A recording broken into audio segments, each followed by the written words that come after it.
પાલિકા સત્તાધીશો દ્વારા કરોડોના ખર્ચે આકાર પામેલ સોમા તળાવ બ્રિજ તૈયાર હોવા છતાં લોકાર્પણ નહીં થતા કોંગ્રેસે બ્રિજ પાસે રામધૂન બોલાવી બ્રિજ ખુલ્લો કરવા માંગ કરી હતી।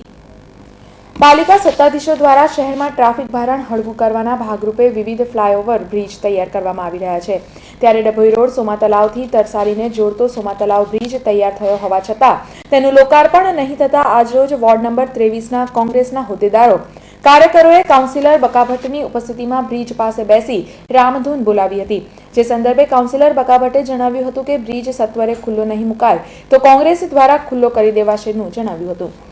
આ બ્રિજનો એક સારી ભાષામાં ચીમકી આપેલી છે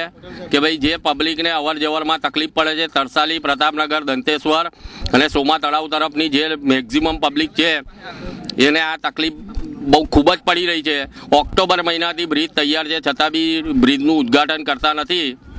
એ લોકો એમના મિનિસ્ટરોની રાહ જોઈ રહ્યા છે, પણ ટૂંક સમયની અંદર જો આ બ્રિજ ખોલવામાં નહીં આવે તો ચોક્કસ અમારા વોર્ડ તરફથી એક કાર્યક્રમ આપી અને આ બ્રિજ જ્યારે નરેન્દ્ર જયસ્વાલે પણ 2-3 દિવસની મહેતલ આપી પુલ ખુલ્લો કરવા માંગ કરી હતી। પક્ષ તરફથી આજે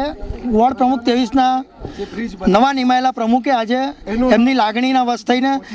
આ બ્રિજ ખુલ્લો મૂકવા માટેના પ્રયત્નના ભાગરૂપે એક રામધૂન રાખી હતી અને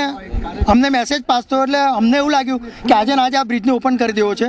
પણ અમારી વચ્ચેની મિસઅન્ડરસ્ટેન્ડિંગ નહીં થઈ। એ હિસાબે અમે વાતમાં ચર્ચા થઈ કે બ્રિજ ખોલવો કે ન ખોલવો, પણ જ્યારે એક સામાન્ય કાર્યકર પણ કોંગ્રેસનો મોટા નેતાને એવું કહ્યું કે મેં કાર્યકર મારી રીતે જાહેર કર્યો છે તો અમારે સિનિયર લીડર તરીકે પણ એને આવકારવો પડે। એવો ઘણીવાર પરિસ્થિતિ બનતી હોય છે, એટલે આજનો બ્રિજ ઓપન કરવાનું અમે મોકૂફ રાખી અને માત્ર રામધૂન કરી અને છૂટા પડીએ છીએ અને આગામી 2-3 દિવસની અંદર